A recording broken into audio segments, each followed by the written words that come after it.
and gentlemen, Oop, my bad.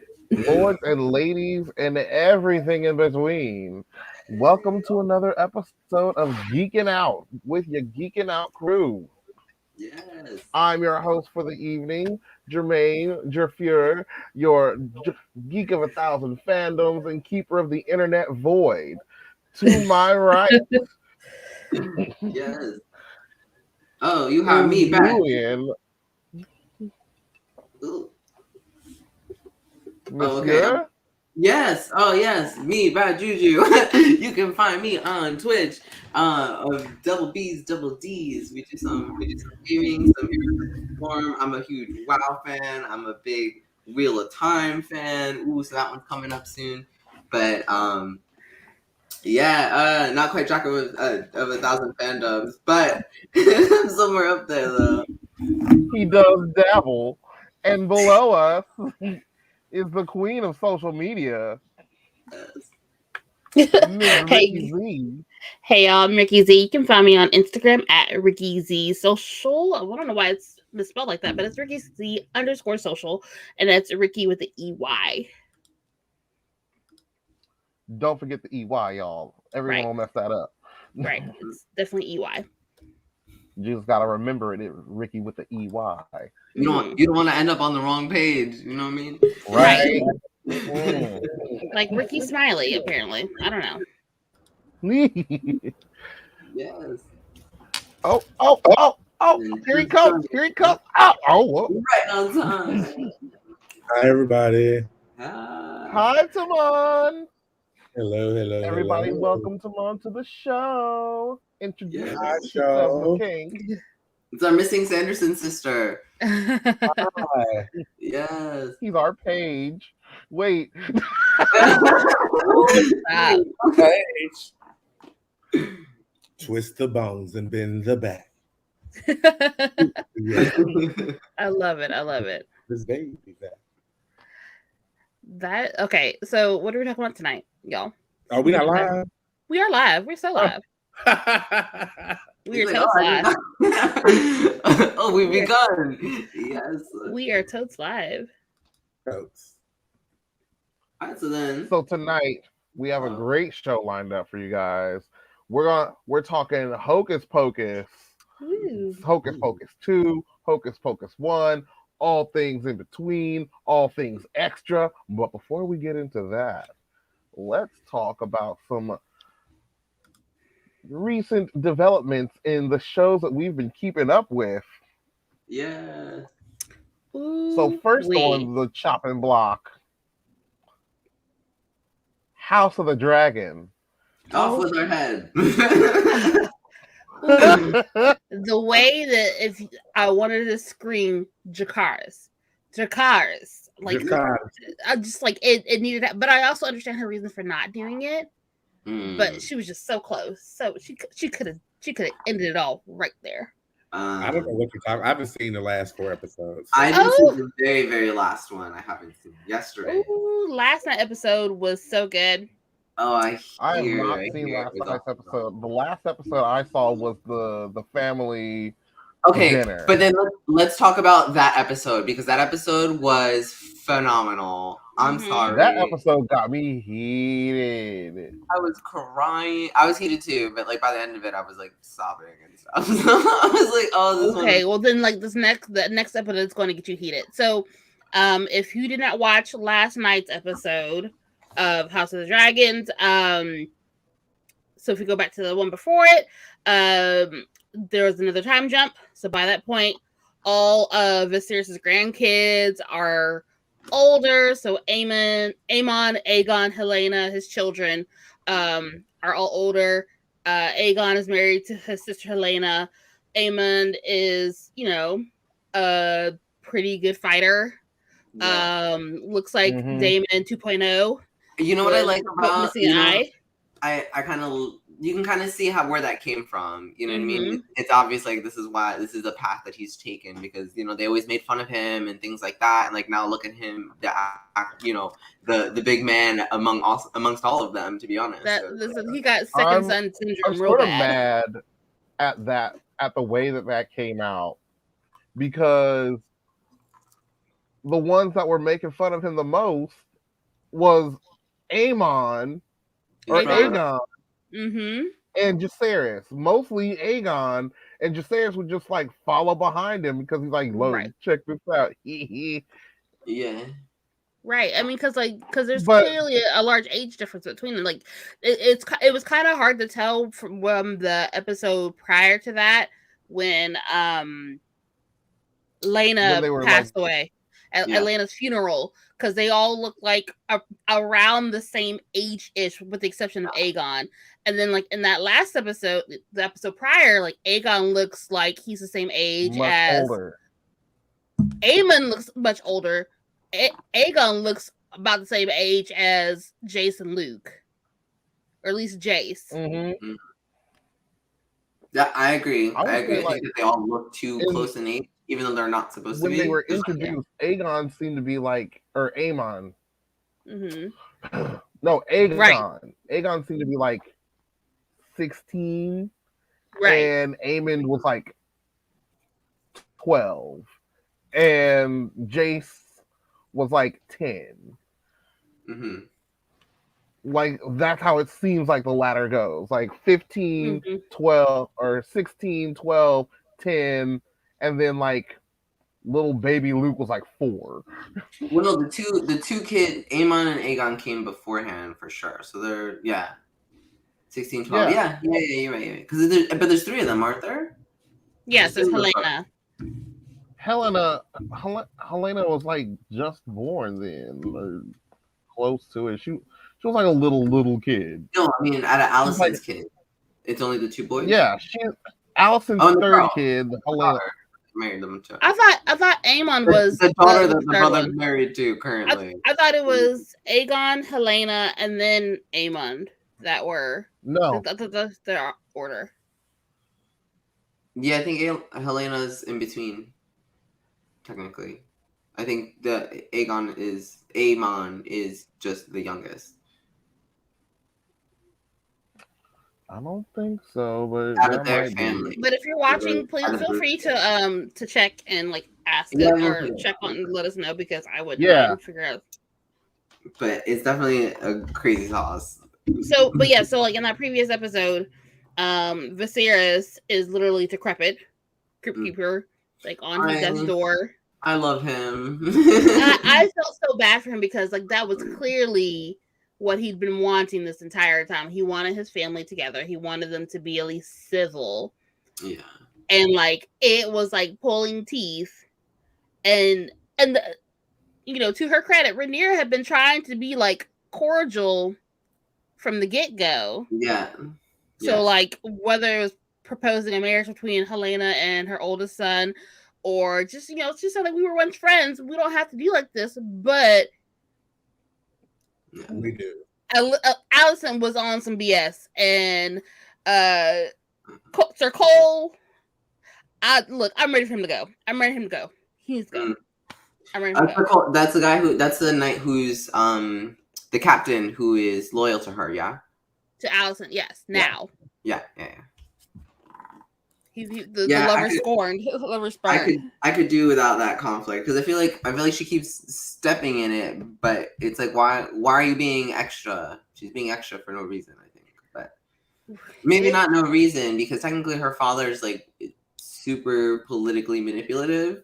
So she probably just, knowing how he is, she probably just suspects the same out of most other people in court, and so, which is why she's been able to maneuver so well.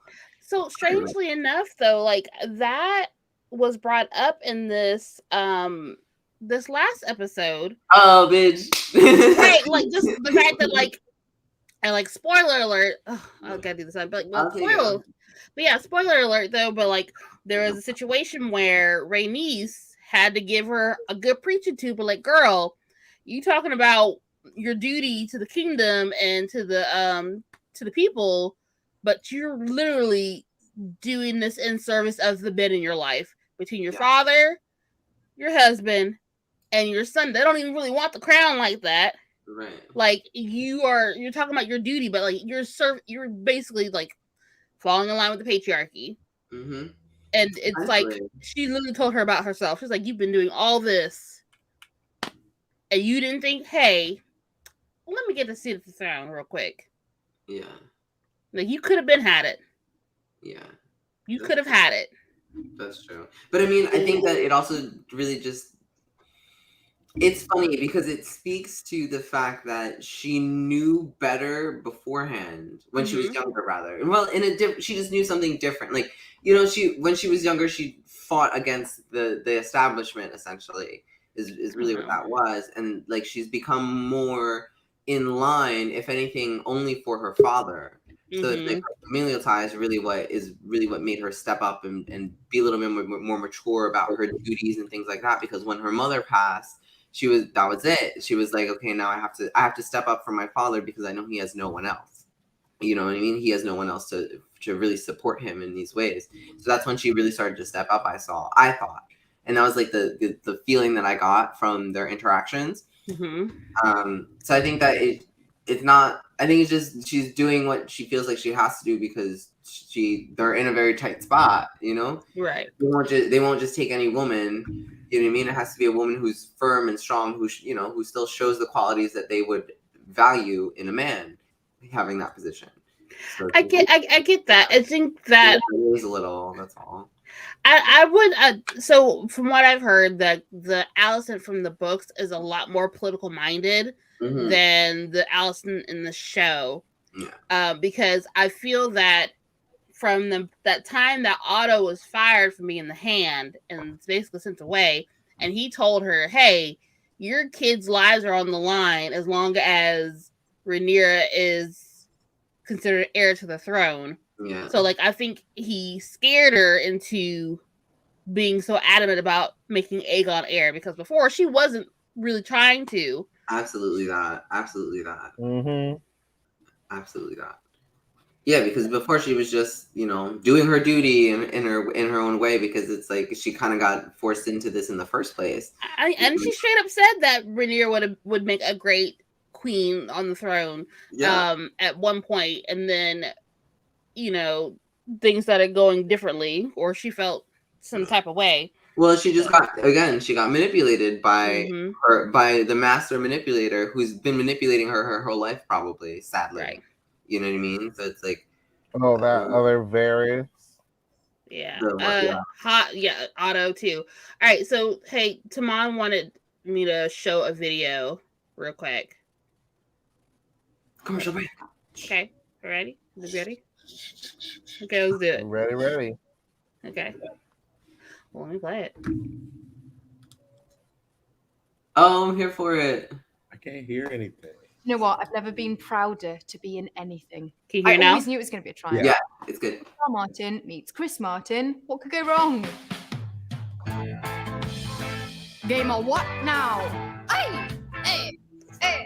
I'm a Rastafarian. No, I got dragons and they're very scary.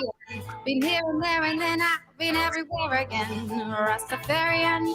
okay, I'll be Scott. the nearest Targaryen when you wanna reach me. And if you feel the love, then you can call me Khaleesi. Got so many names. I'm Queen of the Andals, Queen of the Marine. What do you got us watching, Tamon? Right? I'm a Rastafarian. Oh my God! But is it real? Thursday Live? Rose. Is it next week? Is it next Thursday? Like, what Thursday is it? This is like from 2015. That's This is 2015, y'all. That's old. That's old. That's Scottfield. I was like, okay. I was just talking about Gwen Stefani too, who's like, we all know her roots are in the ska, genre and stuff. Sorry, random. I thought that would have been fun since we're talking about Game of Thrones and that was very cute. Yeah, it's Daenerys Targaryen. Yeah, Daenerys singing some reggae beats for us. So, quick question: are y'all Team Green or Team Black? I don't know what that means. It's a hard one because I'm Team Black, but I do like Allison. I know that I think I can't stand her because of her position, but I feel like if she were, first of all, if she were to air herself out with this bitch with Rhaenyra, Mm-hmm. You know, they'd be a fucking force. You know what I mean? They could have been. Yeah. They could have been. They could have been great together. They could have. But Alicent is mad and jealous that Rhaenyra just gets to smash who she wants, and Dude. Alicent has to smash her undead dad. Yeah. That's all Speaking of like, and then speaking of like things you have to do as a woman, or you can or cannot do as a woman. There's this particular scene in this last episode, just a fair warning, where you just like it's clear, you can clearly tell that Allison is not in control of the situation like she thought she was. Right. And so, particularly with Lord Laris. Oh yeah, because that one, he's coming. The gay best friend. Can we talk about it? Who's like, I wouldn't even call he him a is best the friend. shittiest, ugliest dude I've background. ever seen in this entire And he series. does, and so in this last episode, you really see how shifty he has been over the course of how many years? Because it's been like a good 10, 15-year jump. He's the new, like, Varys Littlefinger love baby. Oh, yeah. Eesh. All right. So switching shows, let's talk about She-Hulk's finale. Yes. And the She-Hulk series. Mm-hmm. Oh my god. Okay, Kevin is real, just so everyone knows, in one way or another. He's not like, you know, independent of thought, but there is program and algorithm that they go by, that they use to, you know, create plotline structures and things like that. And it's like, so i.e. storytelling. Mm-hmm. I should say, I thought that break from the actual finale was lazy. I had a You know what's funny about that? Also, it harkens to her most iconic moment when she was fighting with Spider-Man, and like she like read the writers for not writing something witty or like a climactic, and it just moves from the conflict right to the end. You get me? So like you see her like in chains and stuff, and then afterwards in the next page it's just her ripping through the page talking about, you know, the writers ripping through the pages, going to the end. She's like, I'm not dealing with this. Yeah, it was very much that. So I feel like, and as much as I was tickled by the KEVIN segment and like her like breaking the fourth wall, and like I was tickled by that, it rushed the resolution for the entire series, and particularly that episode, and it's like, I kind of wish there was more. I would have been fine with some kind of fight scene. I would have been fine with some kind of revelation. I mean, I guess more so than what we got. Second season, possibly? I feel like maybe not, but there's a second season coming at least, yeah? Mm-hmm. It is. So there's a pickup where this left off, I guess. Here's the thing. Here's how I feel. I love She-Hulk as a character. And I appreciate that they want to do a comedy series. That's where She-Hulk lives. That's where she thrives. However, I want their writing to be stronger. Much.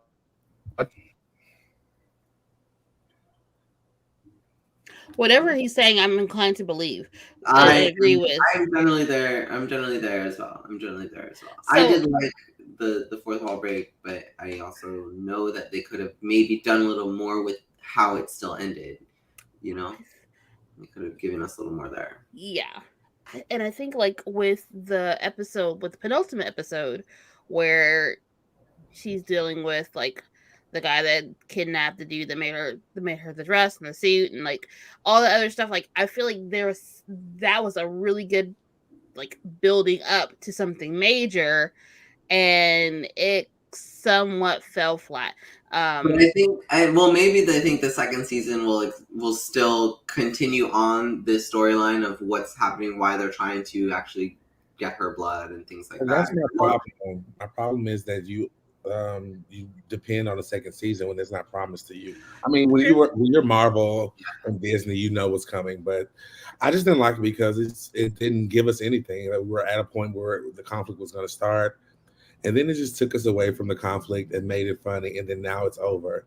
And I didn't know what you said. I didn't know that happened in the comics that she does that. Yeah. I didn't like it, but I did. The only thing I did enjoy was when she mentioned the X-Men, and that's the first time that the X-Men have been mentioned in a Marvel TV show ever. So they exist somewhere. Yeah. Right. And then also that part where, you know, like Bruce just kind of comes in and gives us that the nugget that Marvel does, like at the end of whatever show or whatever run, they give you a glimpse into how the wider world is still kind of having its own conflicts and things. Right. So like that was nice, but it was just also rushed. Like they could have done that. I mean, I get it. I got that too because like obviously it's a fourth wall break and the whole point. But it's like you could have still maybe wove this part in.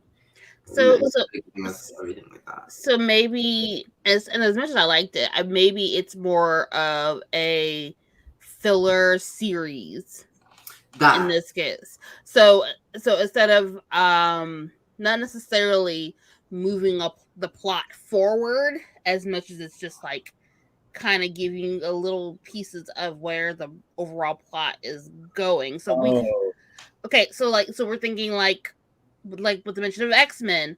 But the overall idea of that, there are these soups, these mutants, these otherworldly people that just been here and just kind of living their lives, doing whatever, in broad daylight. Yeah. So like, how do we incorporate that in later on? Like, so maybe this is just more like a filler season. Yeah. Has anyone seen the trailer for Secret Invasion yet that they have on Disney Plus? It looks good. It was it? Okay, does it do you think that any like does it point to anything that's happening in She-Hulk? Is She-Hulk giving us any like pointers towards what's happening? Is that the show with Samuel L. Jackson? The movie with Samuel L. Jackson leading? I think maybe. I think maybe. Yeah. I don't have a problem with She-Hulk not being a forward piece in the overall phases of Marvel. I just had a problem with how the show ended as an independent season in itself because it was enjoyable. I sort of stripped away all those type of, you know, how is this fit into phase 1 million? You know, I sort of stripped away all those things. But as a season by itself, it was entertaining. At the end, I'm like, okay, so why did I watch this? Right, and I think that's kind of where we're at with a lot of Marvel productions at this point, because like I said, we've said this multiple times, like phase 4 is a build-up. It's like it's laying foundation, so it's kind of like, what does all this mean? So at some point we have to get rid of the expectations that we're going to know and understand exactly what's going on until later. It's just, it sucks. It's hard to let that go. Agree. But she was great. Daredevil was great. I really enjoyed seeing Daredevil. That was so cool. Yeah, they have great chemistry. They have great chemistry. They have great chemistry, but that actress, I love her. Yeah. I love her. I think she was a great addition to the MCU. I really enjoy her. She's kind of this weird like swag about her. I like her a lot. She has so much ridiculous range. She does have range, yes. I've been a fan of her, and when she was casted in Marvel, I was like, yes. Did I want her to play this role? No, but like, you know, that's fine. Whatever. Show everything you can do. So it's Tatiana Maslany. That's yeah. So like, what? So if not She-Hulk, then who? I honestly think she could probably play anyone. To be perfectly honest, what was good that spoke to her, I guess, was that because it was kind of like poorly received, she herself really didn't get too much criticism. You know what I mean? She herself didn't bear the brunt of it. You know what I mean? The way she was great. Yeah, because that's the thing. She, you know, they're like, okay, the writing isn't as great and blah blah blah, but they never really critique her acting as if like she herself didn't deliver. No, I think her acting was great. You know, it's just like you deliver with what you have. You know what I mean? You got lemons, you make this lemonade, bitch. Like, right. So, but I also there's some range in the character of Jennifer Walters too, where like that breaking the fourth wall, that's some comedic timing, and then like the serious moments where she has to be like her lawyer self, or the vulnerability of wanting to be a Hulk, well, not wanting to be a Hulk, but like wanting to be a normal person and have to do a regular job, but also dealing with that you are a Hulk, and being a Hulk is what's giving you your job at this moment. I think she's been able to show a lot of range in that. She's amazing. Honestly, like even when she was not baited and she lost it, even in that moment she was great. When she was in prison, she was great. Like she is doing great in this role. Yeah, with her level of talent, and not saying that Jennifer doesn't require it, because definitely it does require levels to play that character. Right. I just think she could have been cool. I don't know who else I would have made her. I would love to see her as a villain, because she plays a good villain. You know, I would have. I would do a really great villain. I'm actually really excited for Dark Avengers and Elaine. What's her name? She played Elaine in Seinfeld, whatever. Oh, she's in V. I'm excited to see more of her when they finally. Jessica.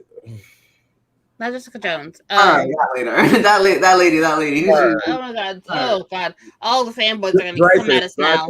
Dreyfus. I know, right? Yeah, Julie Dreyfus. They're gonna come for us later. But whatever. I think she can play Mystique. Ooh. I think she can play Mystique. Okay. With her range, like, you guys have to check on her show, Black Mirror. No, not Black Mirror. Oh, you seen it before? I've Orphan Black. Like, I remember because I was big around the same time as Scandal, and so like, yeah, the hype for that show was pretty big when it was on. She had to play so many characters. Like, it's just, she gave Nina Dobrev a run for her money. Honestly, not a run for her money. She took her money. She is amazing. Right. 12 different characters. She's amazing. Oh, that's awesome. That's awesome. I'll send you guys a clip so you can see her transitions. Okay. Yes. Cool. Yes. But yeah, you know, I overall liked the show. Yeah, me too. The season finale was not my favorite. Right. But I can honestly tell you that, like, for the most part, it kept me engaged more so than some of the other ones that we've gotten. Agreed. I know people love Loki. Loki did not keep me engaged as much as I wanted it to. Like, I would have to sit and rewatch Loki to remember anything. Yeah. That's how Falcon and Winter Soldier was for me. And I like Falcon. Falcon and Winter Soldier started off slow for me, and it's definitely hard when you're coming off of the flaw that WandaVision had. Oh, that's true. They had it hard, yeah. Yeah, like WandaVision, like, set the bar really high. They really did, though, for their MCU television series. Yeah. Like, it really did, and so. But also, it's like, that's how you come out the gate. You come out the gate, fucking, yeah, guns a-blazing, but at the same time, it's like, oh, how do you top yourself every time? But it takes a lot of like it's almost like the audience's job to be like, okay, WandaVision is one part of the MCU that's very fantastical, like, and when especially when you tie it into the multiverse of madness, but then like Captain America and the Winter Soldier, like, that's a different portion of the MCU where, like, you just kind of have to, like, let go of some of that stuff. Back around too. Yeah, and because that's the thing, the MCU is kind of expanding in a way. So it's we're not looking at only a one timeline and a one group of characters anymore. We've got, and as if Marvel isn't, like, you know, riddled with 100 different fucking heroes. Like, come on. Yeah. You know? Yeah. So because we're coming from the what's the extraterrestrial powers and the just super advanced regular human powers to some otherworldly magic. Just there's so many other. Now we're gonna get into the mutants soon, so, like, there's so many facets of Marvel, of people with these different levels of powers, that, like, there's so much you have to build up to even get these things to get these things all involved. It calls for patience. I hate it. I hate to say that, but like But it really does. It really does, especially because it's just the way they're expanding it and like how much effort and resources they put into it. Because it reminds me a little bit of like The Boys, let's say. And what was this? I just watched it's like Justice League.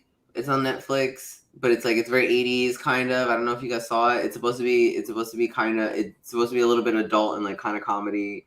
But it's like it's supposed to be very much like The Boys in a way. It would be a little funnier and stuff, and probably more low budget. But anyway, it's like there's the rings, different rings and power levels of your heroes. So you have like your but not the rings of power though. Yeah, exactly.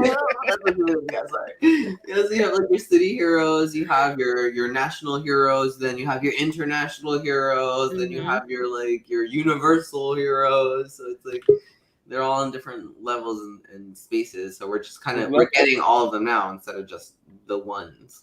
There's levels to this. Yeah. Level, yes, that's very true. That's basically it. There's so many levels to all this. And like because we are trying to add way more than what we started off with that took us 10 years to build, it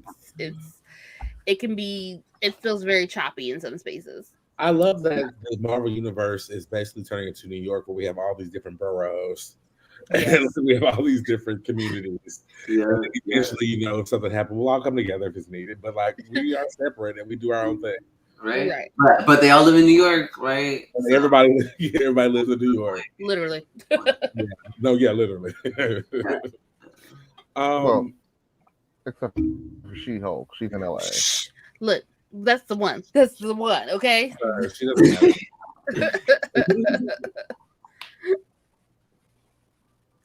All right.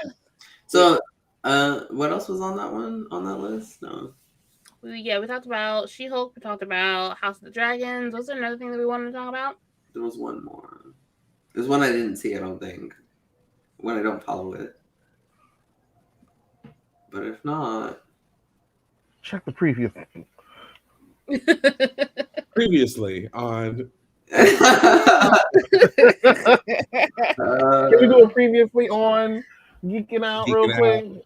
Look, previously on Geeking Out, the folks that started to go to every other week instead of every week, trying to figure out what they're supposed to be talking about.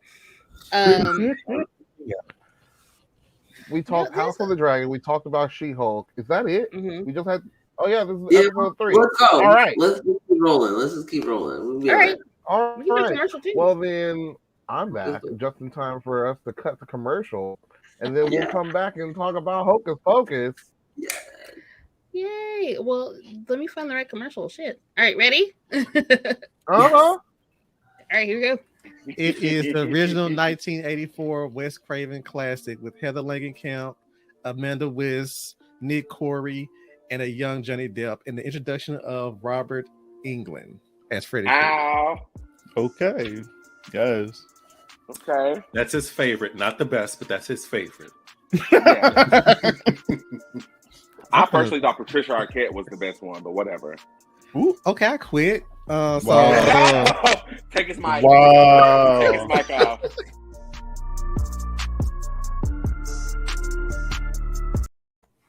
Boom. Yay. Come on, tell us about it. Oh yeah, that's my show, Scream Kings. We come on every Wednesday at 8:00. We premiered last week on October the 12th, and we talk about everything horror that you can imagine. But we approach it in a fun and different and unique way, so everybody can enjoy it. We have a really fun episode called Witches, Werewolves, and Vampires. Oh my! Yes. And Ricky is our guest on that show, and we have so much fun. So make sure you guys like, subscribe, tune in. And all that jazz is gonna be a really fun time. So the next episode is supposed to be about Final Girls / Scream Kings. So like, sidebar, when I was editing and getting ready to post it, I didn't realize, but that was literally the pilot episode. It was the pilot episode. Have you already edited all of it? Oh yeah. Oh. No, but I still got your top 10. Don't worry. Okay, wonderful. I got your top 10 Scream Queens in there. And we gotta, of course, you have to talk about like the difference between a scream queen and a final girl. But absolutely, yes, I think it's gonna be good. Okay, wonderful. I'm excited. I don't have a voice, which is why I'm really mild today, guys. So I apologize, but my voice, I can't scream or anything. It's trash around here. Oh man, yeah, Scream Queens on Wednesdays at 8 p.m. on YouTube.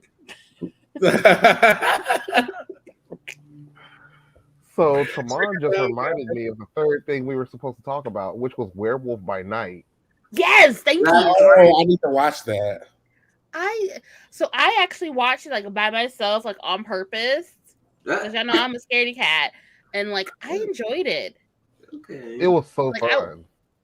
I woke up in the middle of the night. I needed something to watch to put myself back to sleep, but I stayed up and watched it, the whole thing.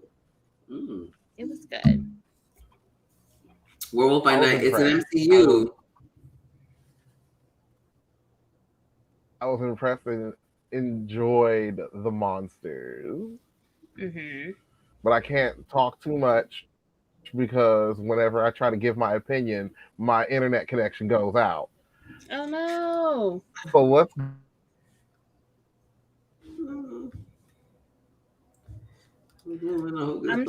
I'm just gonna take a guess and do this.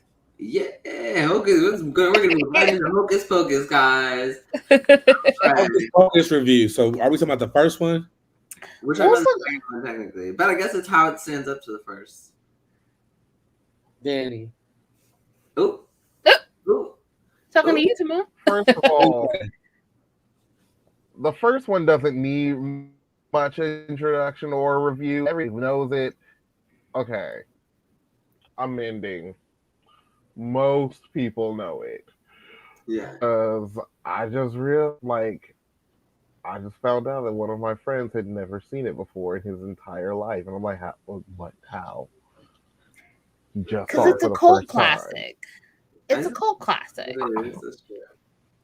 Like, you don't think about Disney movies being like cult classics like that, but like Hocus Pocus is a cult classic. Yeah. So, backstory: the original one came out during the summer because they didn't want it to compete with Nightmare Before Christmas.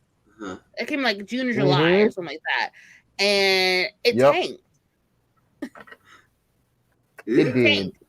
And then, like, I guess about 10 years later, it really started to pick up with everyone else. Like, it became a cult classic. Okay. That's weird.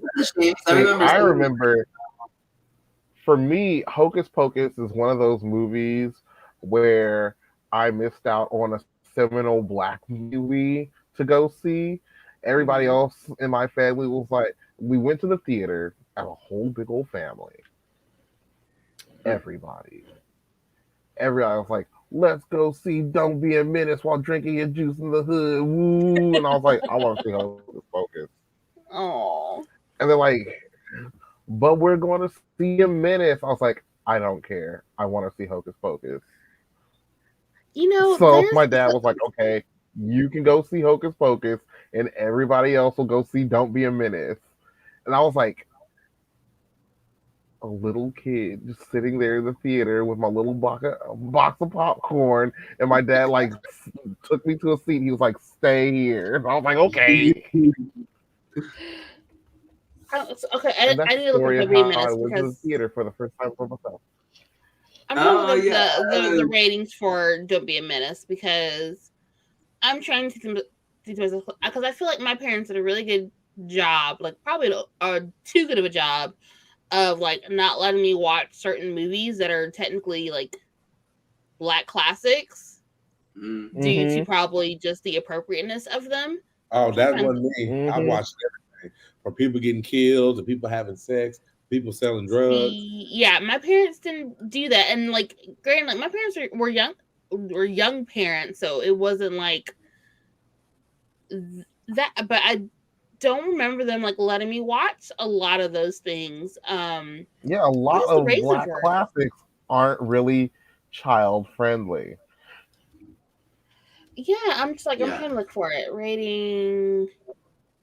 It was rated R. Yeah, I was like, my parents did not take me to go see that, but like, I didn't see Hocus Pocus in the theaters. Like, it was one of those things where like someone has to tape the VHS at home. Hey, you want to watch Hocus Pocus? Or it would show up on the TV. Hey, you want to watch Hocus Pocus? Sure. Yeah, whatever. Yeah. And it's one of those things that's like ingrained in your brain as a child. Yeah, these are movies you're not allowed to really be watching. You know what I mean? It's like I don't remember sitting in the theater watching it either, which is weird because I should have been. So I think it's like one of those things where they correct stuff in history, like Shaq playing a genie and some other stuff that they said wasn't real. I know I was in the movie theater. That's just amazing. Shazam was real. I promise you it was. I'm pretty sure I had it on It VHS. was. I went to the theater to see it. Wait, people say that Shazam isn't real? Yes. No, I thought it was the one with First of all, Sinbad, it was but that wasn't Shazam. real. Yeah. That it was what? It was Kazam. Kazam with a K. You're right. Yeah. Not to be confused with the claymation show Okay. Couple-Land. Nonetheless, it was definitely real because I saw that movie too. So I mean, like, And so On this day, you can like just whisper at my mom who has the box, and she'll be like, "Ugh." is that a line from it? I'm sorry, I don't remember it that well. It was what he was like. He was a genie that was locked inside of like a magic boombox instead of a magic lamp. Yeah. So when the kid like opened it, he comes out. He's like, "Who has the box? The box with the lock." Yes. He's like, "Ugh." I remember growing up and standing in front of my TV with my cousin and with Hocus Pocus and rewinding it over and over and over until he got all the spells right. And when we used to spells, and he will tell you this story to this day about me being a drill sergeant. We were children. From the top, we got to start over. You're like, you got that word wrong. No. Oh, yickety yakety. And I still know all the spells to this day. Yes, absolutely. All right, but like, so back to the not reboot. It is a sequel. Hocus Pocus It is 2. definitely a sequel. Hey, Billy.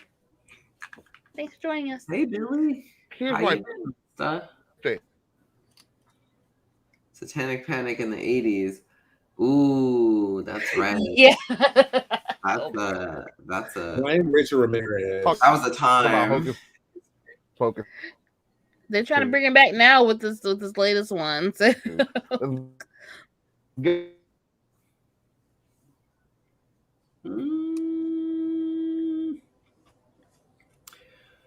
Okay, so yeah, Hocus Pocus.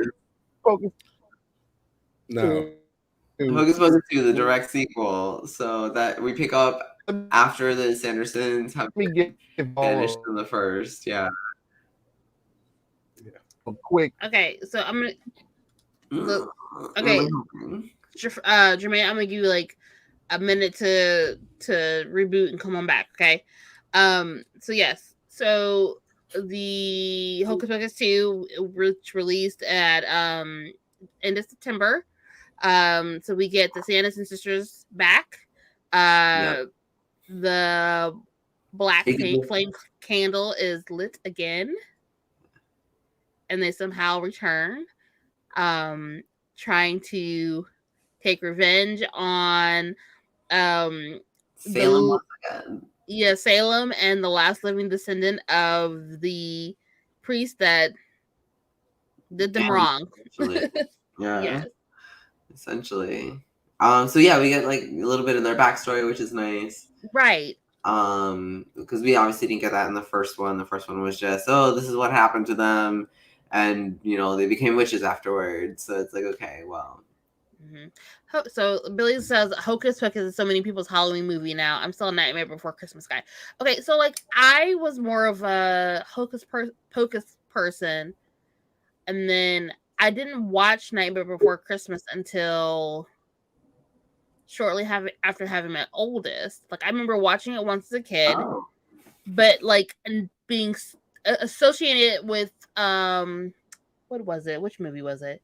It was Snoop Dogg's like movie. Bones. Yeah, it was like a murder, and like it was super creepy.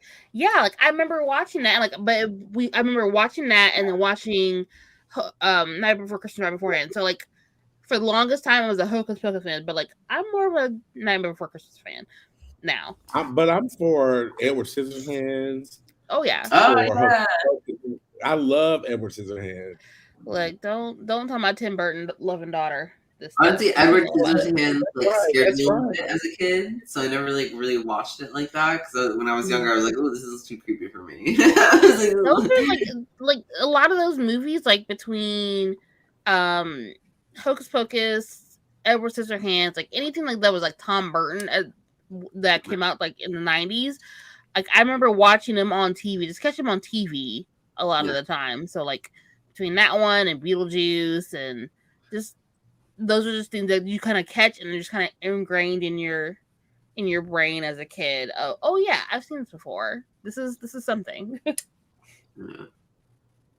I agree. Jermaine, you back? Hopefully. Yes. So where are we? Hocus Pocus 2. New coven of girls, little tiny teenagers. They get tricked into lighting a brand new black flame candle. It brings the Sanderson sisters back, and then mayhem ensues. But who? Until they find a way to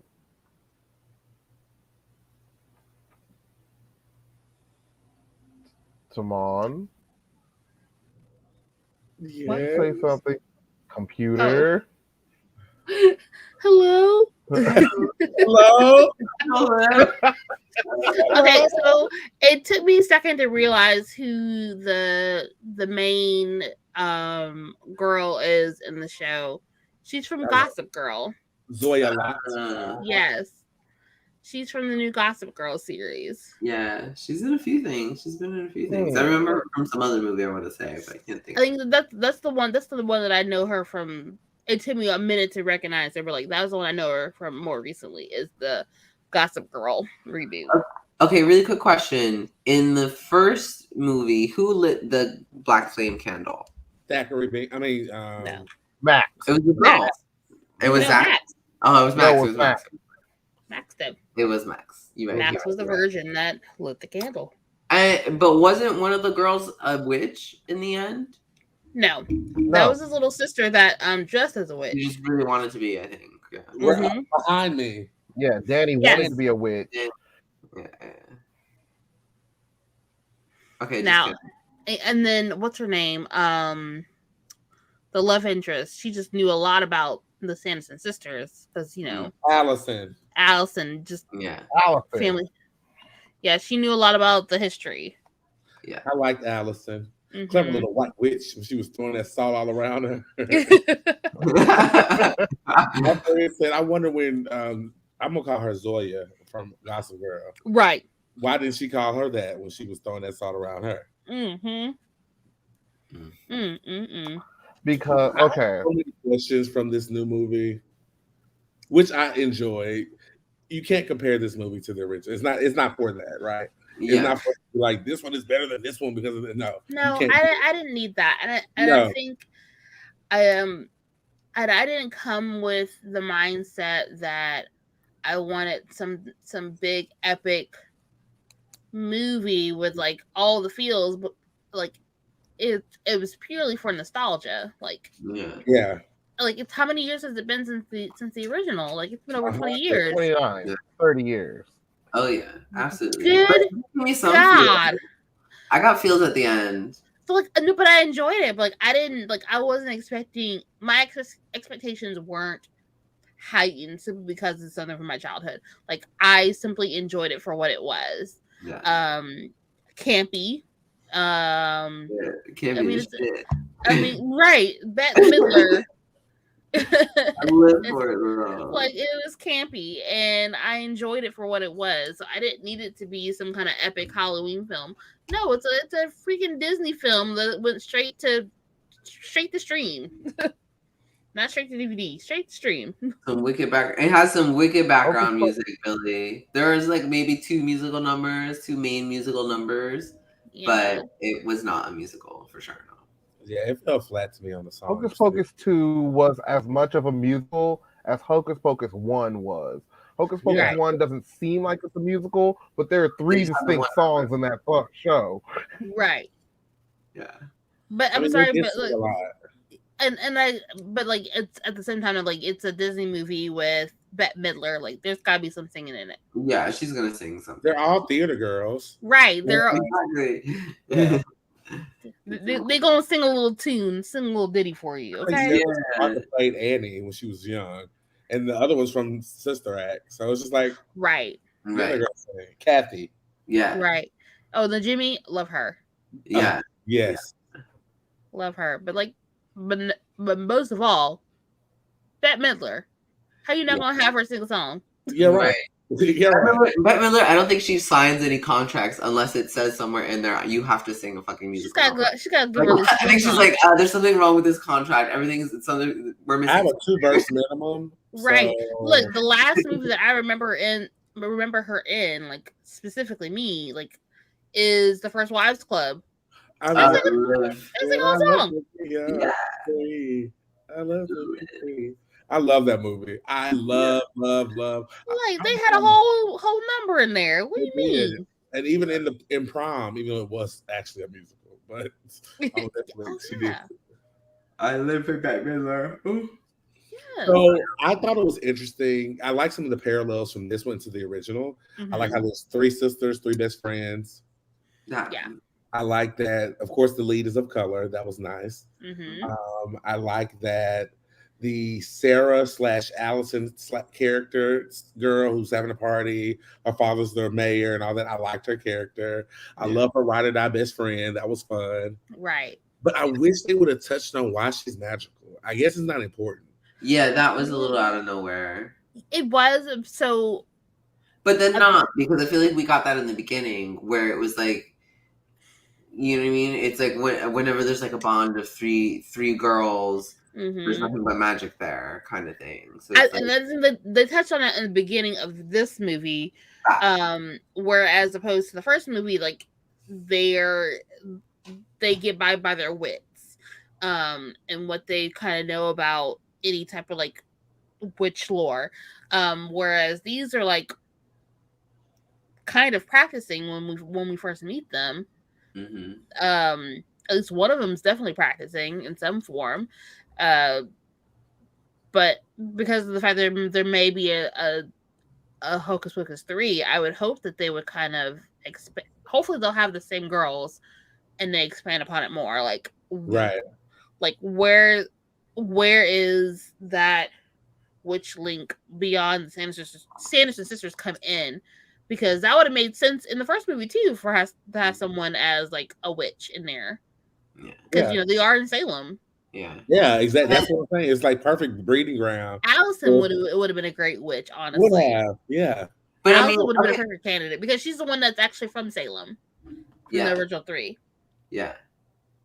Actually, it was funny because I thought that she was one. That's why I was asking before. I was like, did they like hint at her being an actual witch, or was it just that she was really into it? I think she was really into it, and she knew the history. Yeah, and she read some of the books, so she learned things. Yeah. Okay. So then I kind of see a little bit more now that I'm thinking about it. I'm like, okay, I can kind of see a little bit more where the magic is coming from for these girls. You know, I think it really is just more their connection with each other, just the way, we see this at the end in a way. Spoiler alert. But she's like, what is the magic without my sisters? But the sisters, I mean, they got their light now, but traditionally for the past 300-400 years, they have been weaker. And Winifred has been the one who has like really all the magic, essentially. They're just kind of like the support in the coven, which is exactly what these other 2 girls were for, what was her name? The main girl, what was her name? Oh, yeah. Right, we're gonna call her Zoya. Oh yeah, okay. It was Zoya, Izzy, and Cassie. So Izzy and Cassie were Sarah Jessica Parker and Kathy Najimy. You know what I mean? Essentially, in that moment and stuff. So, but what I really like is that they are going with a third one. I do hope that they continue this story in a way where it's like, okay, well, we saw the first Sanderson sisters and how they were just magical, but magic itself wasn't something that was evil. It was just like those girls who got jaded, and so they used it for evil. And like now we're gonna hopefully maybe see with these three how they're gonna use that magic in better ways, because the book now has chosen them 3. Like it's like a whole new wave of witches in a way. So that's so speaking of like when you get some backstory of characters, like the 3 young girls that played the younger Sanderson sisters, particularly the one that played Winifred, Winifred was spot on. That girl killed it. From the moment she like turned around in that very first cut to moment for them, and she just turned around and you hear like the whoosh. I was just like, oh, this was so spot on, bitch. It's like if we didn't get it, it's like if we don't get a Hocus Pocus 3, I would have been perfectly happy with a prequel with those girls. I would be very happy with a prequel because of mainly because of that one that played Winifred. But some background as to why those three sisters were like outcasted from the town and why they were how they ended up. Yeah. Well, I think their mother died. They were orphans, I think. And then, their mother died, and then their father eventually finally orphans died. Because they're right. So I also think perhaps the father was like the mayor / some shit like that, and I think maybe the Reverend at the time probably had him like poisoned. You know what I mean? The Reverend seems like, oh yeah, like this is for your father, blah blah blah blah. But like he was very like, I don't really like your family or your father, yet I'm still doing this for him. But why? It's like maybe because you feel bad because you probably took him out of the picture. Like I don't know. I think it's more of just because those were 3 girls that were living and being okay on their own, and you can't have anybody else in the town seeing 3 women living by themselves being okay on their own. So of course you're going to try to marry off the eldest daughter, the eldest sister, to keep them in line. True. Because you could because the next step was to not the first one wasn't to kick them all out at first. It was just to kick Winifred out and then take the other 2 and control them. Well, you can't control Winifred because she's too headstrong. Yeah. Okay, that's right. That's true. That speaks to like if there was a Hocus Pocus 3, I think it would be fun for it to just be a whole prequel. I would enjoy a prequel. But if we get a prequel, I actually don't want to know how they got there. I'd want to see after they got the book and from first birthing their magic to when we first see them. I don't know, because we didn't really see the girls do. I don't want to see a prequel only about Winifred doing magic. It wasn't until this one, which I enjoyed so much, that they had powers too. Yeah. So that was really nice to see because they had so much fun, zapping each other. Yeah. If we get a prequel, we're only going to see Winifred use her powers. You're right. That's true. That's true. One thing that I was looking forward to that they didn't really give me, but they did give me, was Sarah and Mary sort of exploring what other powers they have, what powers they do. What other powers? Yeah, they have more powers than just like luring children and smelling children. Like they have to have more powers than that. But those powers are expressions of bigger powers. Right. Yeah. It's what can serve Winifred. Like what powers do they have that can serve whatever Winifred's goal is? Yeah. Because I guess Sarah was a siren in a sense. And then Mary was doing divination to a degree, so like if they really wanted to, they can really dive and make those things really cool and concrete, even if those powers are expressed the same way in the New Girls. They really could, because what is the one? It's actually the smelling, something voyant. Yeah. Voyances. And that's the thing. So the smell has one of them. So it's like they could have entirely expanded upon that a little more. Yeah, if we have a sequel with the new set of 3, but it's absolutely possible because now we have 3 new witches who don't know what their powers are, and they're just going to, we can learn with them. So, Bailey, this is the time to go ahead and it's okay if you turn us off and you turn on Disney Plus right now. It's okay. We forgive you. So much. We forgive you. We forgive you. Tell your wife that she's on the fence right now. She can go ahead and watch it on Disney Plus. What's her name? I need to tweet about her. At her. We're going at her. We're gonna at her very shortly. It's okay. It's okay. Okay, as long as the wife likes like a witchy tale, but not even because this thing. It was like there were so many different pieces in there that can appeal to different people. So sure. So my thought process is I feel like the first one was truly a Halloween movie. Yes. And granted, the second one was on Halloween. I felt like this was just an expansion of just the first one. Like I really feel like when I want to watch something on Halloween, like Hocus Pocus, it's like one. It's full on Halloween. Yeah, I agree. I agree to that. I am there with you on that one because this one did feel like it wasn't as much about the season. Mm-hmm. The way that the first one is. Right. So it didn't do it. I mean, I like the movie. It just didn't do it for me like the original. And I'm one of those people like, I didn't expect y'all to do that. Okay. I didn't expect y'all to come in here and give me, I put a spell on you. And I love it just as much as the original one. Right. Yeah. But it was some cool nuances. The casting for me was great. I love the shop. And I love Gilbert. He was so cute. Yes. Like Gary on Veep. I love the mayor. I love those two. They are so the mayor was so precious. He was hilarious. He was so precious. I love him so much. And the little boyfriend, I was like, my gosh, y'all are saying some things with his boyfriend that's like that's just like he's like just realizing that like he's a complete douchebag. I was making conversation. Like he really did think that he was just making conversation. Like, when you see them in there and they're having that one interaction in the science class, I think, or whatever, he's saying a lot of shit that I'm just like, boy, you just keep sticking your foot in your mouth. But I'm like, I have no clue. Expressing himself as he feels it. And it's just like at the end, he's like, I have so many people that I need to apologize to. How long have you been doing this? And you didn't realize entire life, probably. Entire life. Just golly. That privilege, boy. Ooh, talk about it. You don't know nothing. Okay, but that was also a nice moment where they were just like, "This is how you approach your privilege," right?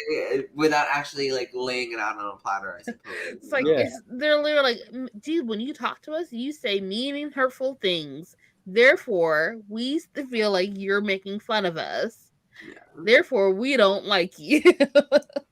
Oh no! Really? Conversation. Oh. Okay, I guess I get it. Yes. I mean, you are probably blithely unaware of everything. Oh man. I thought it was great. A lot of people got emotional at the end. I didn't feel it, but I can see how that could be a thing. No, I didn't get emotional. I enjoyed it.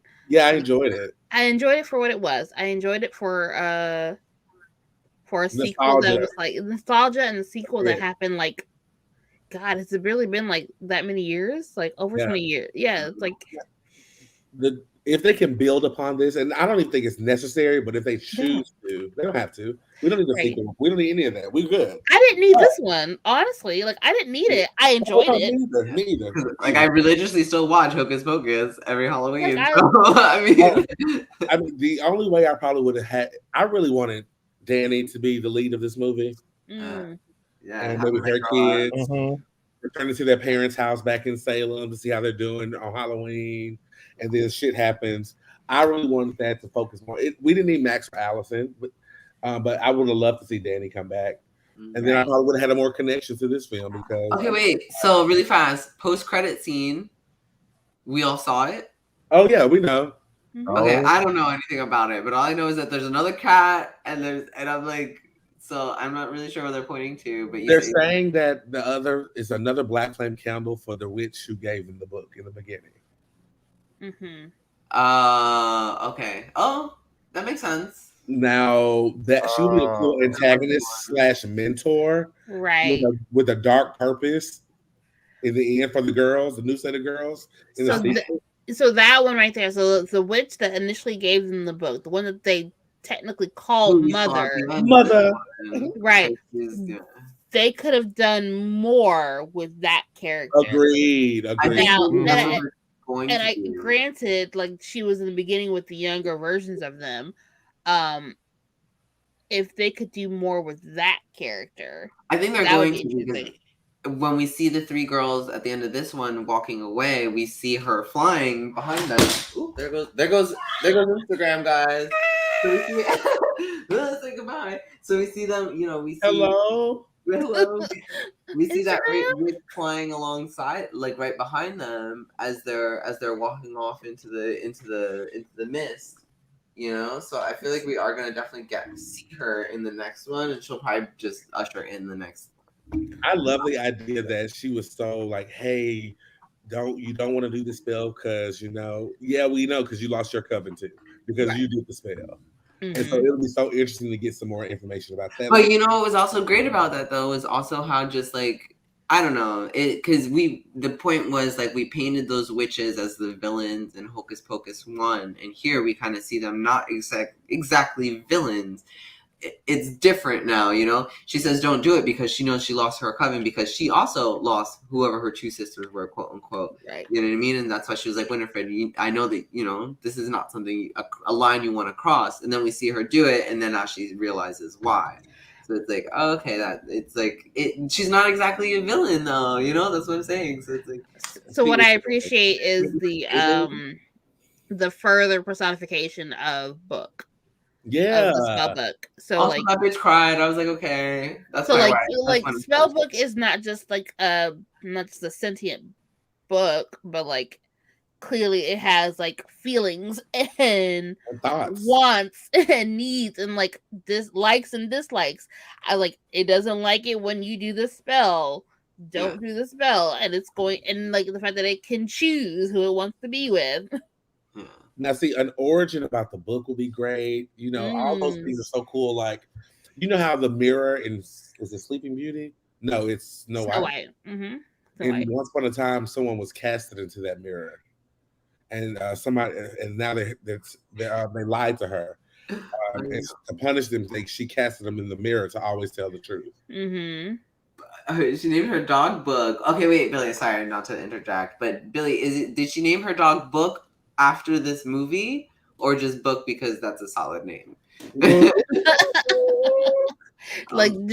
she literally say it like Winifred does? And it's definitely after the movie, so she says it.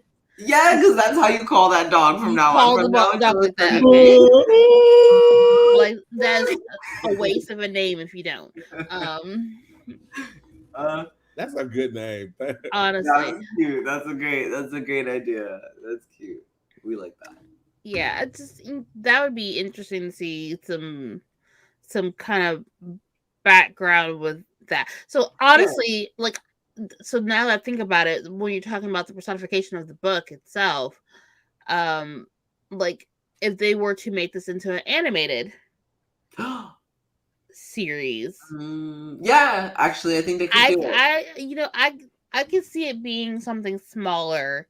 I don't know if I need another movie. I would love to see.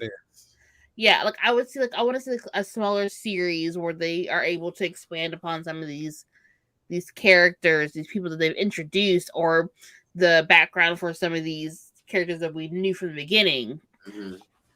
Because at this point, Book is a character. That would be a great idea because you can expand on a lot of characters a little more. You can expand upon the comedy that lies in there, and so I also thought this one was just as much geared towards a younger audience as much as an older one for the nostalgia. They still had a lot of really kiddie moments, I thought, or the moments that I thought kids would respond to well. Yeah. So I was like, okay, they I can did. see how this cut that. But I feel like a lot of them. Okay, so the way I feel is I feel like this movie leaned into the nostalgia a little too much and too often. Because I'm looking at it as like you could have nods toward the first movie, but it doesn't have to be like complete recreations of the first movie. Like they tried so hard to hit every beat from the first movie that they could and recreate whatever scene they could from the first movie. Whatever you remember, this movie was like, hey, remember this from the first movie? Remember when they did this in the first movie? Ooh, hey, remember this? Remember this? Which is great if you're not going to watch both movies back to back.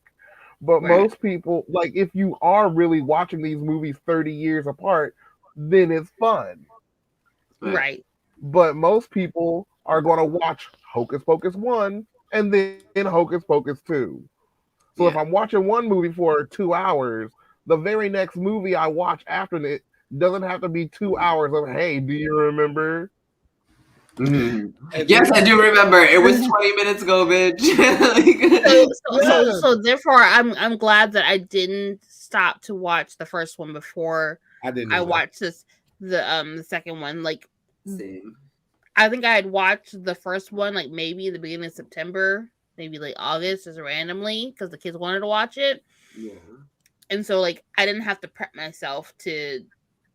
I didn't feel the need to prep myself to watch before I watched the second one because the kids and I have already seen it. It's nothing, anything new. But like, we watched the second one just as is, and I think it was good. Yeah, and they both enjoyed it. I think I agree. As is, it's a different feel because now that like Jermaine has mentioned it, I'm thinking about it. I'm like, oh, a lot of those scenes were actually recreations of the first one, but I didn't watch I didn't watch them back to back, so it didn't like occur to me at the time.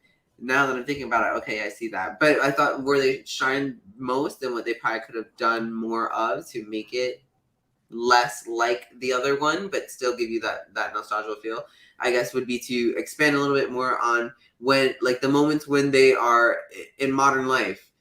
Those moments were really like those parts were cute. The stuff that the stuff in the scenes in the Walgreens were very funny. I enjoyed. Scene was great.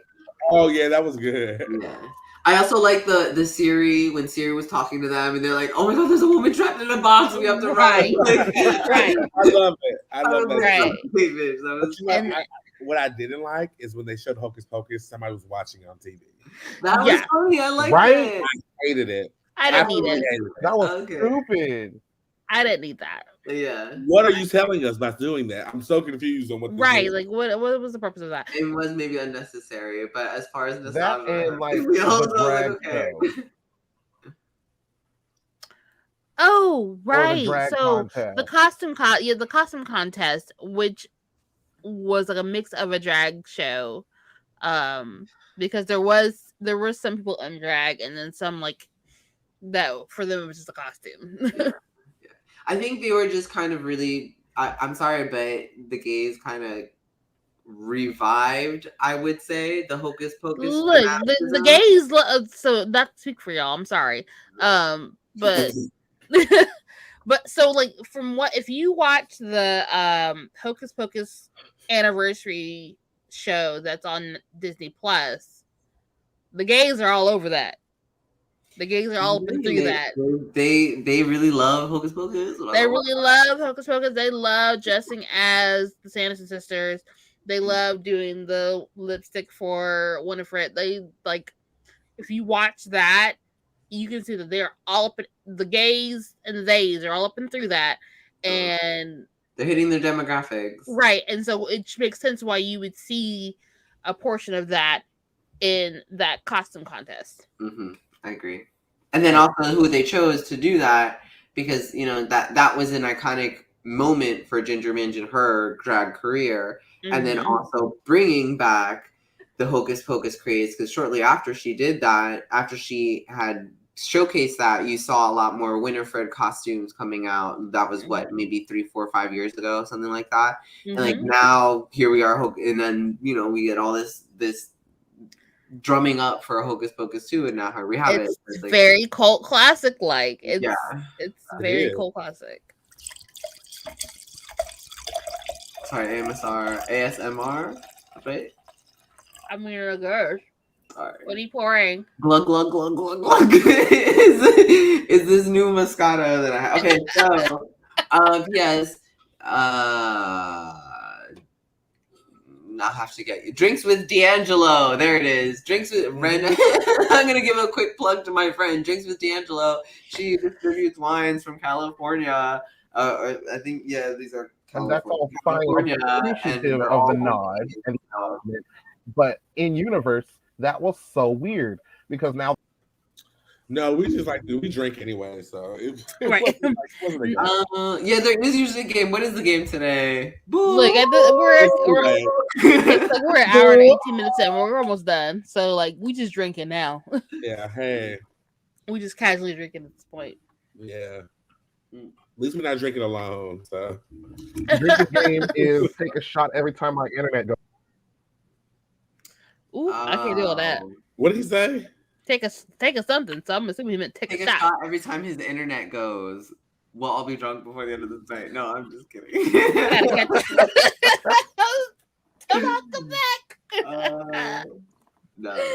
I want Julian. You need to be removed from the chat from this. You're right. Check your email. Check my. Oh God! I'm not paying attention. Oh no! Send us your badge. No, not the badge. With the Geekin Out logo on it. Yeah. Which badge? Your scan card to get you in the building. Badge, bitch. Badge.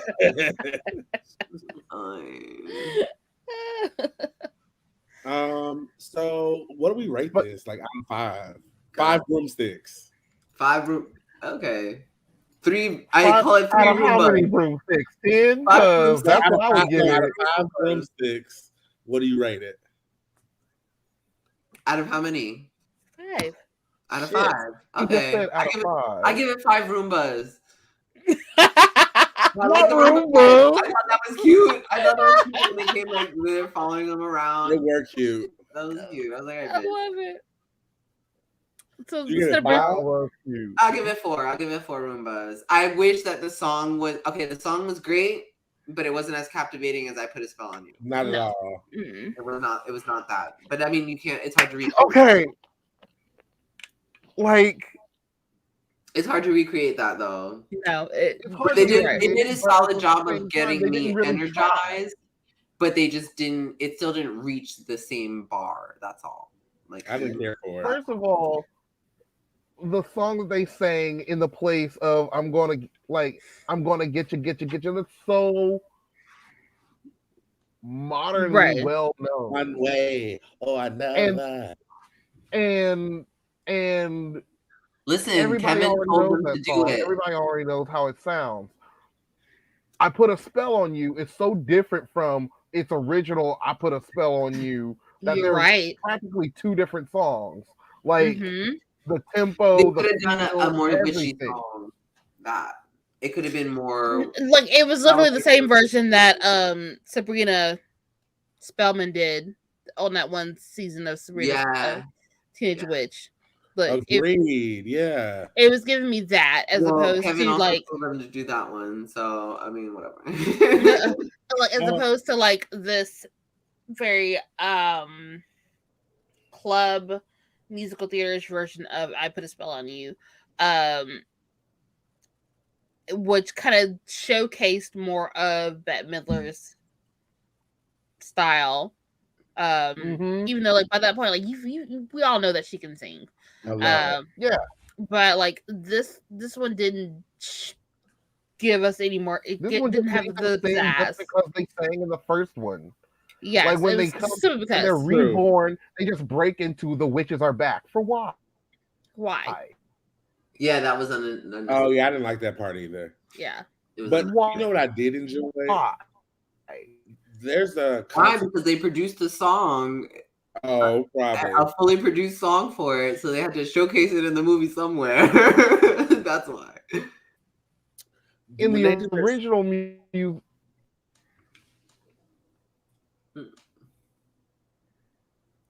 Go ahead, Timon. They for very specific reasons. I'm sorry, y'all. I don't have my voice is trash. When they're Are we all just sick? Is that what's happening? Well, all I want we're to here. We're gonna sing. Where's my shot? Right. Oh, that's right. Are we drinking? Okay, drink, guys. Man's internet has now cut out yet again. So people. Well, I'm gonna sleep real good tonight, y'all. Mhm. Okay, all I wanted to say. But Zamal, you were saying. I enjoyed that they did. There's another layer of the lore that they gave us.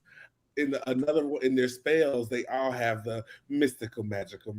I said that was really cool that they incorporated that, and it's almost like they're building lore into how their magic works. And I said that is so cool. You do need sisters to do those type of spells, right? So like it wasn't just like some random like thing that it did as a spell. Like it's like essential to their spell work. Yeah, it wasn't just the first spell for Zachary Binks. No, this is how our spells work. Yickety yakety mystical magic. Oh my goodness! Well, they didn't really do any new spells either. No, I mean like they did some new spells, but it's hard to differentiate those new spells when you still have that same little cadence to go along in between them.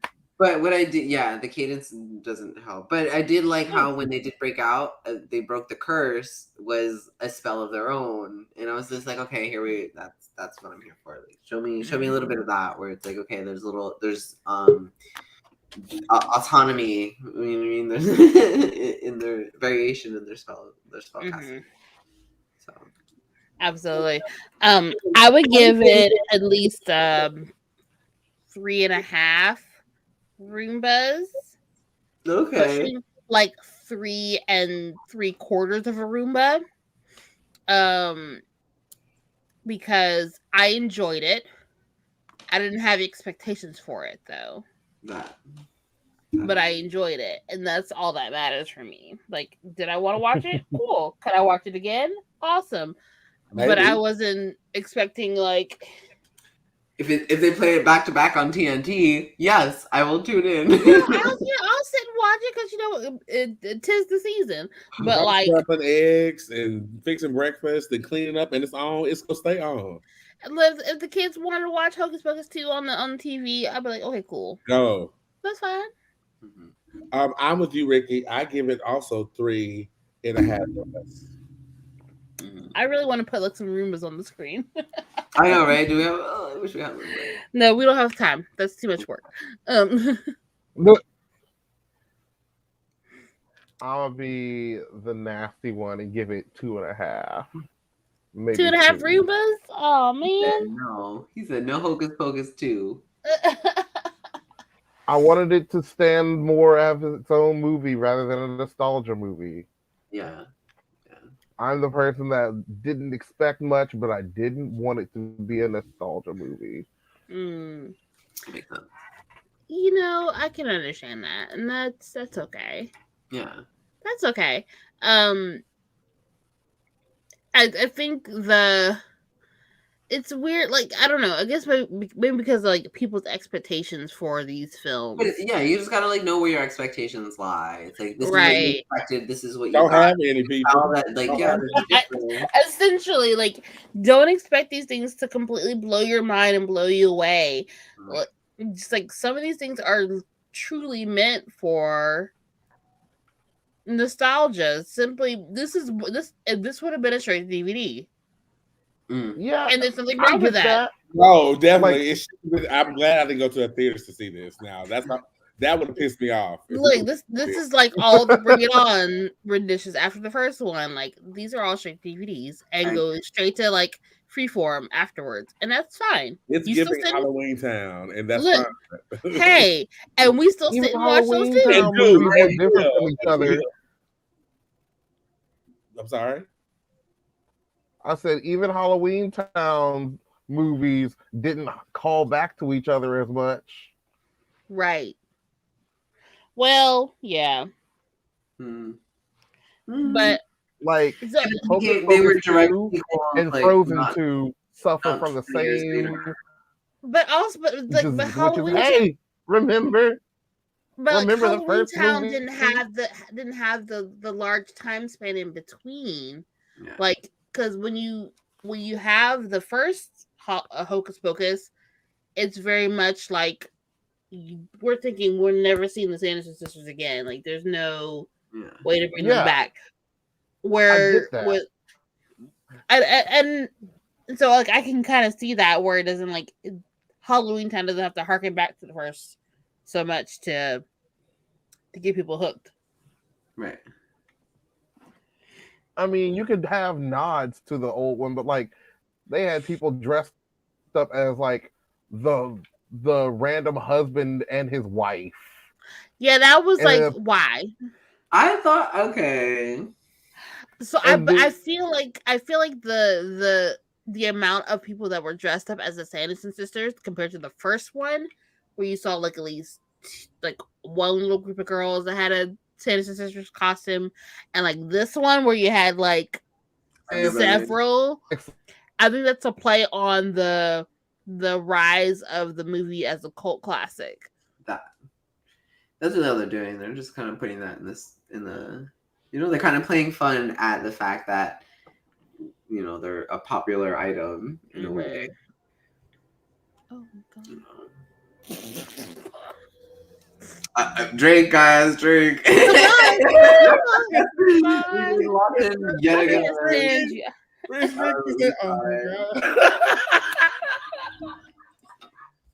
If you were watching on Instagram, sorry, my phone has died. Out of power. Golly. Oh my god.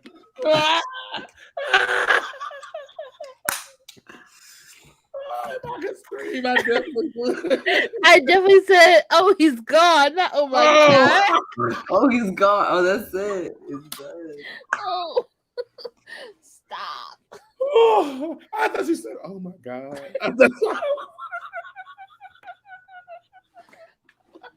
Can I say that Timon tried to play us on one of the episodes of Scream Kings? Mm-hmm. He tried to play us. No, don't listen to Ricky. That's not true. So he said he was one of the nice. He said he was one of the nicer ones. I said I'm the nice one on the panel. Yeah, he's nice. Thank you. See? Okay, I'm doing the nice one. We have what? The nice one. 3.5. I give it a 4 and a 2.5, right? Yeah. Sorry, random. Go ahead, but keep going. But he said he was the nice one on the show. Yes, he is. He's nice. The nice one. Thank you. Not a nice one. Not a nice one. The nice one. I have been redeemed. Wait, but who is the nice one? If it's not him, who is it? Because you're the one that's sticking up for him. It's you, Julian. You're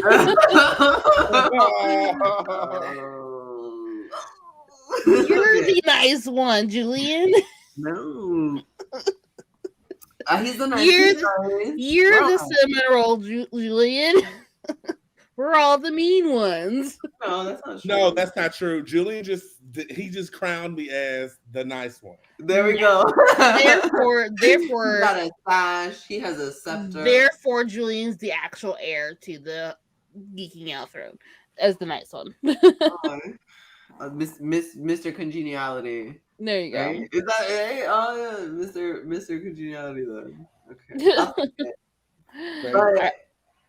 All right, Jermaine, we gotta wrap it up soon. So, the next one was supposed to be, original versus sequel. This should be quick and easy. Oh, this is quick and easy. Yeah. Is there really a competition? What? Original versus sequel, original all day. Oh yeah, okay. Yeah, I I go would agree. original. Yeah, I would agree. I think the What?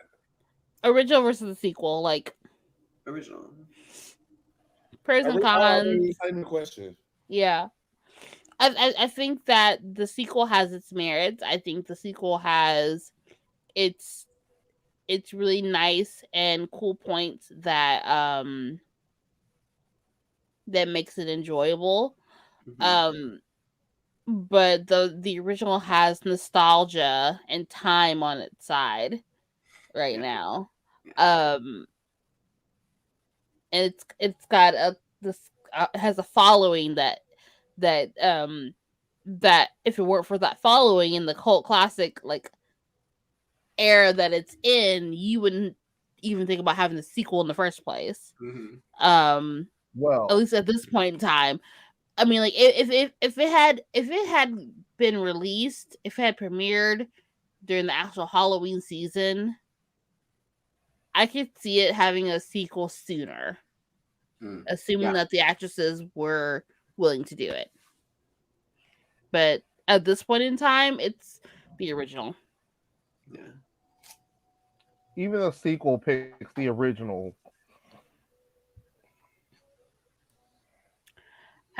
The thing is, I don't even think we would get the same sequel that we got now if it was. Oh man. Oh, if it was done Like- in like 1998, nah, Right. it would have been much would've more of got a her? standalone thing. We would have got her, Thora Birch, as Danny. Yes. Mm-hmm. Or Max or Allison would have been back. Yeah. One way or another, I'm gonna find you. I'm gonna get you one way. Right. Yeah, sure, Winifred. I think so too. Like if we had a sequel closer in time with the original, maybe next week. I'm gonna get you. It would have the story would have been a smidge more cohesive with the original. Yeah.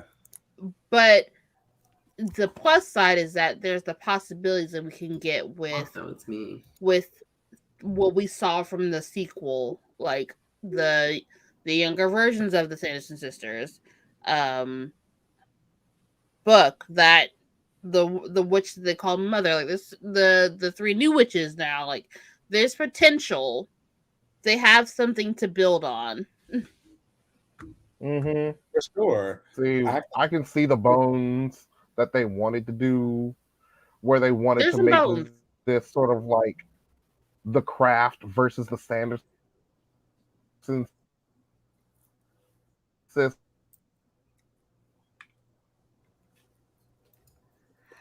Ooh, that brings up a good point though. So like when you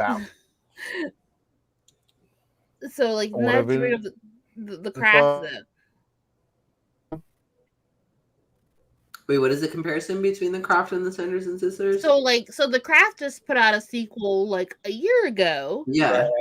I'm sorry. As opposed to and like keep in mind like there's about a similar like time span difference between the Craft and its sequel and Hocus Pocus and its sequel. Yeah. Like they're so so we freezing. Okay.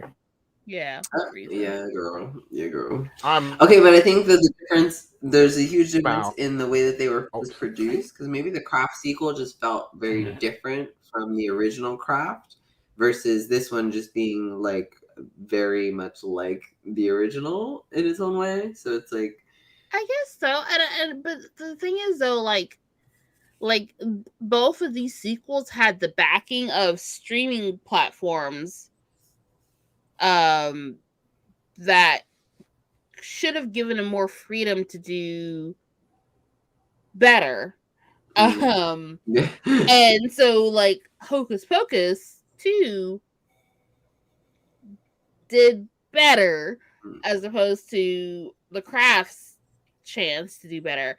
Because the Craft was it Amazon Prime? Maybe I don't think I saw it, to be honest. I remember not having to pay for it. That's just, I know that much. Okay. I think it was on Prime, but like it And like that one right there was definitely like we wanted to basically remake the first one with the new set of girls with with a small connection to the original, or not really a small connection, but like a underlying connection to the original. But like we would have basically like replay this over. Yeah, as opposed to Hocus Pocus 2, like kind of took a different story. Yeah, so which did it a little bit better in a way, right? And then also I felt like because we are in an age of better visual effects, when you revive something that's like fantasy from so long ago, it's really hard to like, you know what I mean, kind of keep true to the old school visual effects, because that's what kind of like, you know, a lot of suspension of disbelief. But the point is, for the Craft 2, I think that they would have done better if they did actually less on the visual effects and really put it more towards like making the visual effects invisible the way that they were in the first one. Like have people fly around the room, but you know what I mean, but make that look more fluid versus making me see the magic, you know, having them fly across the room or whatever it is. Like that, I think that would have done better for them visually. And what the difference between the Crafts sequel and the Hocus Pocus sequel is that Hocus Pocus sequel was able to somewhat push the story along, as opposed to the Crafts. It felt like it didn't really push that story along. Oh, yeah, it just kind of wrapped them up. And it's like, oh, this is what's happening here, and this is what happened over there, but there's no link. Right, like this one was able to kind of push that story along with those original characters of like, we're gonna see some progression. As small as it is, there's some progression to push the story forward. All right, so Jermaine, before we freeze up, you wanna close this out? Yeah, it's time for us to go. I have limited time to talk before my computer gives out on me again. Oh no. So we had fun with you guys tonight. Thank you for tuning in. Don't forget to like, subscribe, share, join us on all the platforms. And we will see you guys in 2 weeks when we will talk about something Halloweeny. It's gonna be Halloween. Bring your costumes. Oh man! Oh yeah, wear your costumes. Wear your costumes, y'all. If someone wants like send Speaking me of Halloween, I gotta go see Megan the Stallion. Ooh. That's what we should have made a clip of, Megan.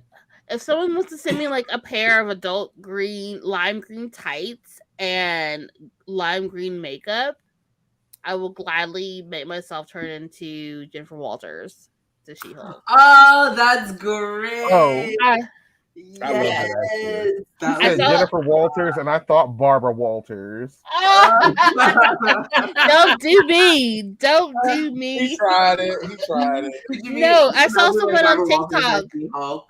You know, I saw someone on TikTok that like, instead of having to like paint their entire like their top half, they took some really lime green tights, cut a hole for the head, and used the legs for their arms, and like sewed their fingers in and cut it out to where like, and then just did the top part in makeup. And I'm like, I've been wanting to do that for 2 months now. I've been wanting to try it. You're like, yes, make me green, bitch. I want to. A green morph suit. A green morph suit will do it too, actually. Which one's this expensive? It won't do your face as well, I suppose. I mean, because I've done the green She-Hulk filter on TikTok already, and I'm look good. Honestly, I think the stockings are maybe a better idea. It's probably cheaper, but more work. But a better idea also because look, I'm a dance mom, y'all. Like I can sew a couple of things. I can put some needle through some thread. Okay, I think that one would be better because it'll give you more depth of like color and stuff. You know what I mean? The green morph suit is just very green. You won't really get as much dimension as you will with the sheer tights. So, and plus, you know, it's probably gonna be cold in Georgia, as cold as it can be in October. So, anyways, yeah, just thoughts. If you want to send me those things, go ahead. I will be She-Hulk. I will be that. I will be that, and I will be on the screen doing that for y'all. Yeah. I'm gonna be a genie. I haven't decided. You're either gonna see Cruel DeVille or Prince Jasmine. It's gonna be one of those two. For sure. See, I was trying to get my daughter to be Cruella DeVille for Halloween, and she wanted to be Hermione. She was a Gryffindor. So if you like go on my Facebook or Instagram at all, like you'll see a picture of her as a Gryffindor. She has the curly wild hair, so she could be your black Hermione or your light skinned Hermione. Yeah. Okay. Anyway, bye everyone. Bye. And, love you all.